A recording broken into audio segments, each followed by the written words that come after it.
Donc je vous avais dit que on va utiliser Paint pour représenter cette situation. Donc allons-y. Euh, je vais construire le fameux arbre. En gros, pourquoi on appelle ça arbre? Parce qu'on va construire différentes branches. Donc la première épreuve, vous avez la pièce dans les mains et lorsque vous allez faire votre expérience, vous avez deux issues possibles. Soit vous tombez sur face. Donc si vous tombez sur face, hop, on va dire que l'issue se trouve ici pour face et pour pile, on va mettre une issue ici. Voilà. Voilà. Et donc ici, je vais mettre issue pile. Et ici, je vais mettre l'issue face. Très bien. Donc ça, c'était, en gros, c'est la première épreuve. C'est le lancer de pièces. Très bien. Et on a dit maintenant que l'expérience, elle ne se termine pas là. On vous dit que l'expérience, elle continue. Et on a une deuxième épreuve, qui est le lancer de dés. Donc, imaginons que je sois tombé sur pile. Maintenant, je vais lancer la pièce. Le dé. Lorsque je vais lancer le dé, vous êtes d'accord qu'il y a combien d'issues possibles? Il y en a 6. Donc on va faire 6 branches pour chacune des issues. Donc 1, 2, 3, 4, 5, 6. Voilà. Et là, bah, je vais mettre juste les valeurs. Donc imaginons que j'ai eu pile et 1, ou pile et 2, pile ou 3, pile ou 4, etc. etc. Comment je lis cette situation? Là, c'est la branche qui m'amène. Première épreuve, j'ai eu pile. Deuxième épreuve, si j'arrive à là, c'est-à-dire que j'ai eu pile, puis 1. Pile, puis 2. D'accord? Ça nous donne toutes les issues possibles et imaginables. On fait la même chose dans le cas où on est tombé sur face. Si on est tombé sur face, après, lorsque je lance le dé, je peux tomber soit sur 1, soit sur 2, soit 3. On continue, 4, etc. etc. 5, 6. Et là, pareil, hein, je vais mettre les issues. 1, 2, 3, 4, 5, 6. Et là, en gros, pourquoi cet arbre est intéressant? Parce qu'il nous donne toutes les issues possibles et imaginables. Si je regarde cette branche-là, c'est la probabilité de tomber sur pile et 1. D'accord? Ici, ça va être pile et 2, etc., etc. Donc en gros, je mets des petits pointillés. Voilà, c'est pas très joli, c'est pas grave. Et là, c'est la probabilité de tomber sur face, puis 1, etc., etc. Pareil, je mets des petits pointillés. Donc, cet arbre, pourquoi il est intéressant? Parce qu'il nous donne toutes les issues possibles et imaginables de notre expérience. Vous voyez, vous ne pouvez pas avoir d'autres issues.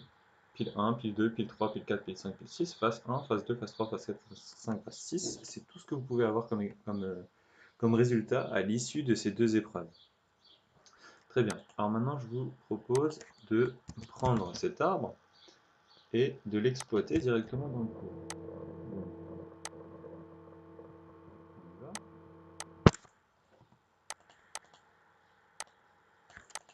Je mets mon arbre. Ok, super. Ici. Et je vous propose de lire un peu certains résultats de cet arbre.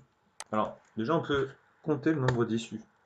Vous voyez que c'est pas évident de le faire de tête, hein. Si je vous dis que vous avez une expérience, vous avez une pièce et un dé, combien d'issues vous avez possible, quel nombre d'issues sont possibles dans ce genre d'expérience. C'est pas facile à dénombrer comme ça de tête, mais par contre, grâce à un arbre, c'est très facile. On va voir. Cet arbre permet de déterminer le nombre total d'issues de cette expérience aléatoire. Et on en a combien? On en a 2 fois 6 égale à 12. Autrement dit, si vous regardez le nom, l'arbre ici, vous en avez 1, 2, 3, 4, 5, 6, 6. 1, 2, 3, 4, 5, 6. Donc 2 fois 6, 12. Vous voyez, ça c'est une issue. Pile 1, c'est une issue. Pile 2, c'est une issue, etc. etc. Donc à l'issue de cette expérience, j'ai 12 issues possibles et imaginables. Et maintenant, imaginons que je pose un événement. Soit A, l'événement, obtenir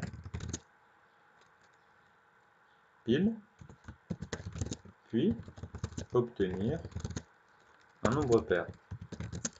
Là, vous allez voir pourquoi cet arbre est puissant. L'événement A contient 3 issues. Et oui, pourquoi? Parce que si je regarde maintenant l'arbre, 3 issues. Regardez l'arbre. Déjà pile, donc je suis déjà de ce côté-là. Pile, nombre impair, j'en ai combien? J'ai 1, 3, 5.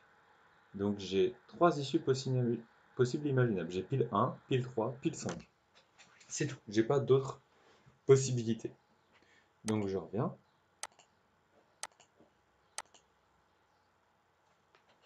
Toutes. Donc là on répond.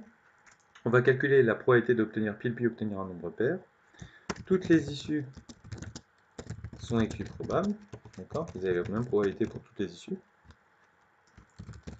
Donc on va utiliser la formule du cours qui nous dit qu'on a le droit de calculer la probabilité en faisant directement le rapport du nombre d'issues favorables, nombre d'issues de A, divisé